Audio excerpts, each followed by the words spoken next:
22장 16절부터 31절까지 저와 여러분이 한 절씩 교독하도록 하겠습니다. 사람이 약혼하지 아니한 처녀를 꾀어 동침하였으면 납폐금을 주고 아내로 삼을 것이요 만일 처녀의 아버지가 딸을 그에게 주기를 거절하면 그는 처녀에게 납폐금으로 돈을 낼지니라. 너는 무당을 살려두지 말라. 짐승과 행음하는 자는 반드시 죽일지니라. 여호와 외에 다른 신에게 제사를 드리는 자는 멸할지니라. 너는 이방 나그네를 압제하지 말며 그들을 학대하지 말라. 너희도 애굽 땅에서 나그네였음이라. 너는 과부와 고아를 해롭게 하지 말라. 내가 만일 그들을 해롭게 함으로 그들이 내게 부르짖으면 내가 반드시 그 부르짖음을 들으리라. 나의 노가 맹렬함으로 내가 칼로 너희를 죽이리니 너희의 아내는 과부가 되고 너희 자녀는 고아가 되리라. 내가 만일 너와 함께한 내 백성 중에서 가난한 자에게 돈을 구워 주면 너는 그에게 채권자같이 하지 말며 이자를 받지 말 것이며 내가 만일 이웃의 옷을 전당 잡거든 해가 지기 전에 그에게 돌려보내라. 그것이 유일한 옷이라. 그것이 그의 알몸을 가릴 옷인지 그가 무엇을 입고 자겠느냐.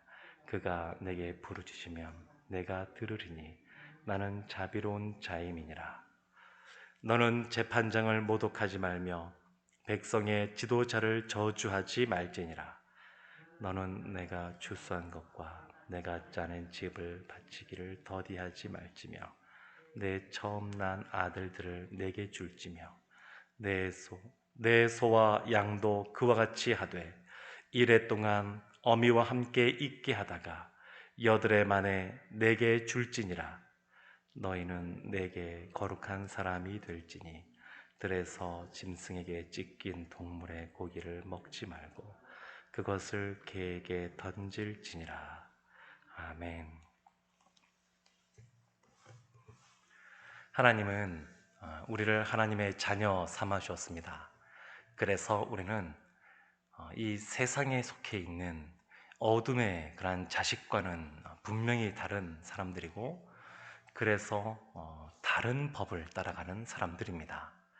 성경에서는 이러한 우리를 향하여 31절 맨 마지막 절을 보게 되면 거룩한 사람이 될지니 이렇게 말을 합니다.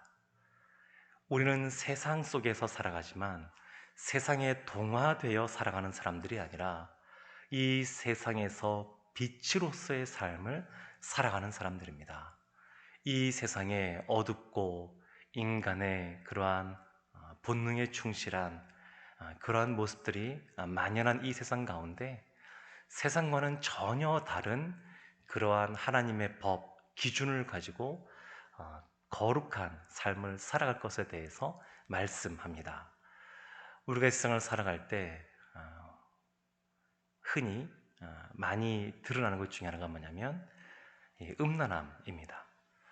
그래서 오늘 본문이 시작하는 그 첫 부분에 그리고 그 앞부분에 육체의 쾌락과 관련된 것에 대하여 하나님이 말씀을 주고 계십니다. 16절 말씀을 보게 되면 이렇게 시작을 합니다. 사람이 약혼하지 아니한 처녀를 꾀어 동침하였으면 납폐금을 주고 아내로 삼을 것이요.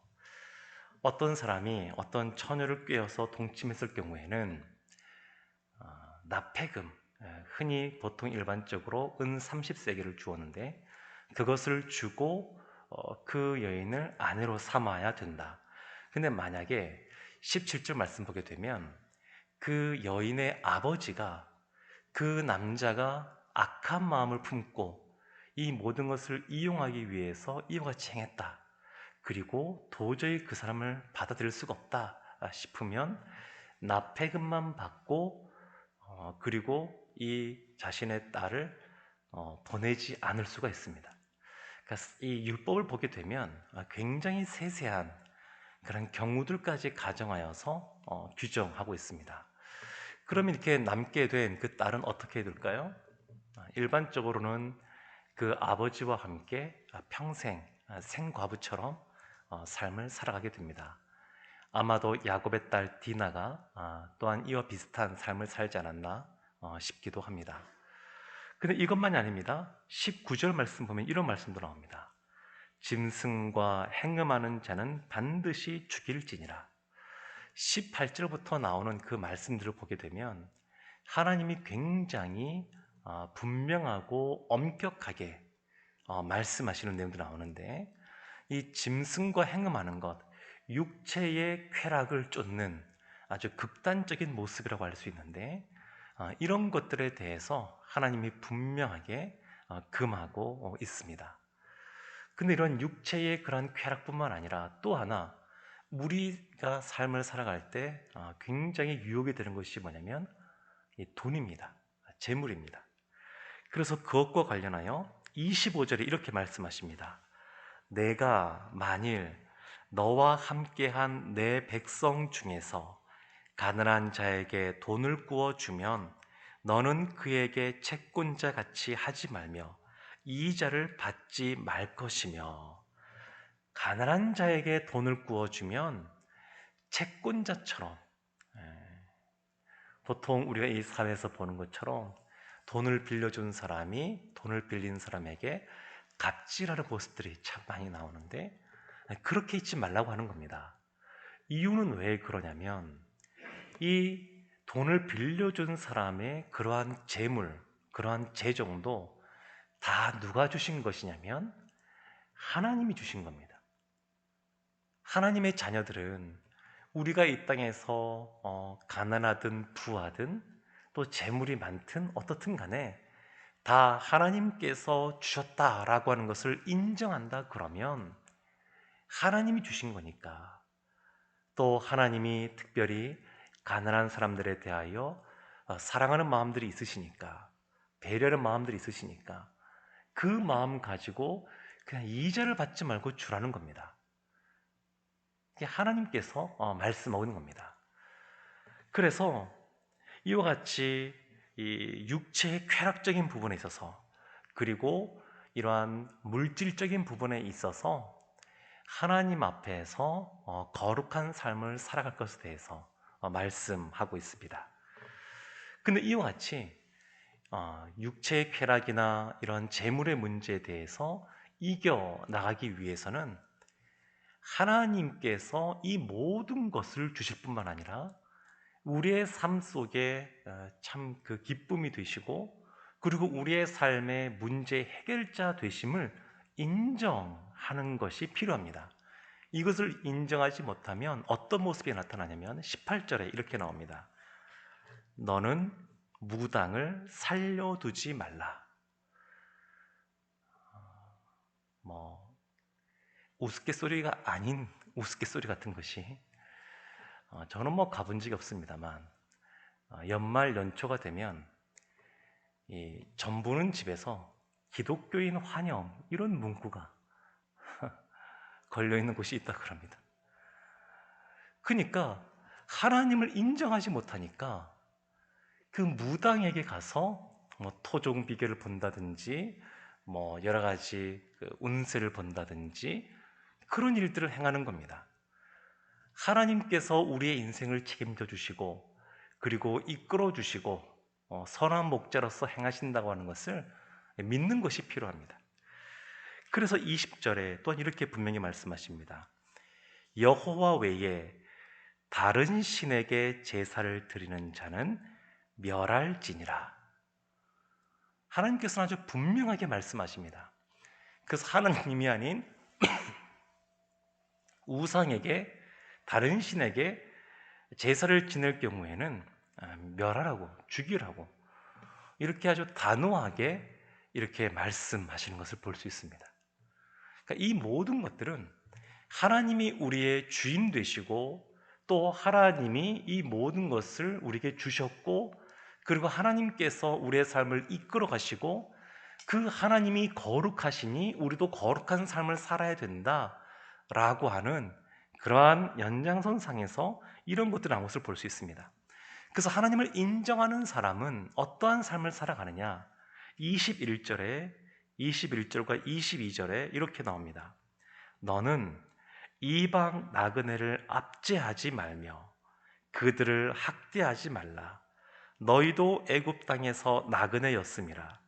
너는 과부나 고아를 해롭게 하지 말라.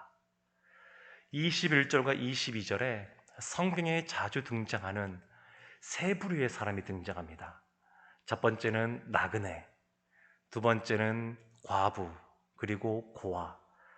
나그네는 다른 나라에서 온 사람으로서 뭐 하나 의지할 것 없는 그런 사람을 말하고, 과부나 고아는 남편과 부모가 없는, 그야말로 이 당시에 아주 극빈층에 해당되는 그러한 사람들입니다. 이들에 대해서 어떻게 해야 되냐면 21절에 이렇게 나옵니다. 압제하지 말며 학대하지 말라. 압제하지도 말고 학대하지도 말고 22절에 해롭게 하지 말라. 압제하지도 그리고 학대하지도 해롭게 하지도 말라. 왜 그러냐면 21절 뒷부분에 보게 되면 이렇게 말씀합니다. 너희도 애굽 땅에서 나그네였음이라. 그러니까 우리가 어떠한 존재인지를 늘 기억하는 겁니다. 우리의 정체성은 하나님이 그러한 구원을 베풀어 주기 전에는 이방의 나그네 같은 존재요, 무엇 하나 의지할 것 없는 과부와 고아 같은 존재니까 하나님이 우리 가운데 구원을 베풀어 주시고 우리를 인도하고 계심을 인정하는 삶을 살아라 라는 것입니다. 이런 면에서 본다 그러면 우리의 주변에 이러한 나그네가 있고 과부가 있고 고아가 있는, 우리가 사랑을 표현할 수 있고 섬길 수 있다고 하는 것은, 이런 분이 있다고 하는 것은 신자인 우리에게는 굉장히 영적으로 유익한 그러한 것이라고 할 수 있습니다.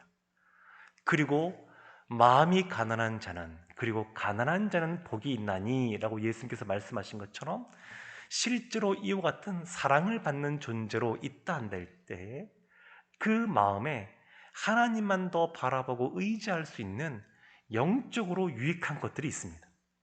그러니까 우리의 삶의 어떠한 모습이든 하나님께서 우리가 영적으로 하나님의 사랑을 더 경험하고 닮아가는 그러한 사람으로 있기를 원하십니다. 흔히 우리 말 속에 이 부자를 잘 사는 사람, 또 가난한 사람을 못 사는 사람, 이런 표현들을 쓰고 있는데, 이것이 우리의 깊은, 그냥 오래전부터 내려오던 깊은 것 중에 하나가, 우리의 잘 살고 못 살고는 사실은 재물의 많고 적음에 있는 것이 아님에도 불구하고 우리들 가운데 얼마나 이 물질이 깊이 우리를 붙잡고 있는지, 그런 것을 표현하고 있는 것 같습니다. 근데 하나님께서는 그렇게 하지 말라고 분명하게 말씀하십니다. 또 하나가 있습니다. 하나님을 믿고 의지하는 사람, 거룩하신 하나님을 쫓아 살아가는 사람은 행해야 될 것이 있는데 23절에 이렇게 나옵니다. 내가 만일 그들 해롭게 함으로 그들이 내게 부르짖으면 내가 반드시 그 부르짖음을 들으리라. 나그네나 고아나 과부가 그들의 원통함, 억울함, 이런 것들에 대하여 하나님께서 부르짖으면 하나님이 들으시고 그들을 압제하고 학대하고 해롭게 한 사람에 대해서 갚으실 것이다, 이렇게 말씀합니다. 27절에 보면 이런 말씀도 있습니다. 그것이 유일한 옷이라. 그것이 그의 알몸을 가릴 옷인즉 그가 무엇을 입고 자겠느냐. 그가 내게 부르짖으면 내가 들으리니 나는 자비로운 자임이니라. 하나님께서는 이러한 원통한 사람들의 기도를 들으시는 분이라고 하는 것을 인정하는 겁니다. 하나님은 우리의 마음속에 있는 간절한 그러한 기도를 들으시는 하나님이십니다. 그리고 그 하나님은 나의 하나님일 뿐만 아니라 그러한 돈을 꾸어서 갚을 능력이 없어서 고도까지 빼앗기는 그러한 참담한 상황에 처하는 사람의 기도도 들으시는 하나님이십니다. 그래서 그 하나님을 우리가 인정한다 그러면 다른 사람들의 상황을 살피고 또 그들에게 선을 베풀 것에 대해서 말씀하고 있습니다. 그리고 29절과 30절을 보게 되면 그 하나님을 인정함으로 어떻게 해야 되냐면, 너는 내가 추수한 것과 내가 짜낸 집을 바치기를 더디하지 말지며 내 처음 난 아들들을 내게 줄지며 내 소와 양도 그와 같이 하되 이레 동안 어미와 함께 있게 하다가 여드레 만에 내게 줄지니라. 처음 난 것들을 하나님께 드리는 겁니다. 왜 그러냐면 이 모든 것을 하나님이 주셨고 하나님의 것이다 라고 하는 것을 인정하는 겁니다. 그러니까 늘 하나님을 인정하는 겁니다.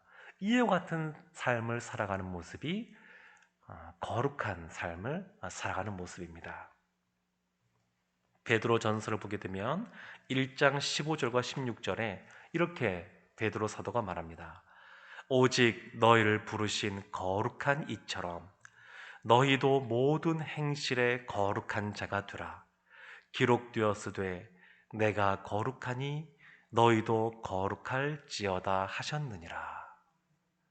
사랑하는 성도 여러분, 거룩하신 그 하나님을 본받아 우리도 우리의 삶 속에 그 하나님을 인정함으로 육체의 쾌락을 멀리하고 물질을 하나님 주셨음을 알고 선을 행하며, 그리고 우리에게 주신 것들 다 하나님께 감사하는 마음으로 하나님께 먼저 드리는 그러한 삶을 살아간다 그러면 내가 거룩하니 너희도 거룩하라, 이 말씀처럼 우리가 거룩한 사람이 될 줄로 믿습니다. 성경은 거룩과 관련하여 말씀할 때 그냥 어떤 엄숙한 분위기 이런 것을 별로 말하고 있지 않습니다. 실제의 삶 속에서 하나님을 경외하는 모습으로 하나님께서 말씀하신 이러한 실제적인 행동들을 하느냐 안 하느냐가 우리가 거룩한 삶을 살아가느냐 살아가지 않느냐, 그러한 잣대로 삼는 것을 볼 수 있습니다. 주님을 사랑함으로 거룩하신 주님을 닮아가는 하나님의 자녀분들 되시기를 주님의 이름으로 축원합니다. 기도하겠습니다. 하나님, 내가 거룩하니 너희도 거룩하라 라는 말씀처럼 우리가 하나님을 인정하며 하나님만 믿고 의지하며 이 세상의 흐름 속에 살아가는 사람들이지만, 그러나 그 세상의 흐름을 거슬러 살아가는 하나님의 자녀들 되게 하여 주옵소서. 우리들이 부르짖어 기도할 때에 우리들의 기도도 들으시는 줄로 믿사오니 이 새벽에 기도할 때 확신을 가지고 더 큰 믿음 갖고 하나님께 기도하는 우리 모두가 되게 하여 주옵소서. 예수님의 이름으로 기도합니다. 아멘.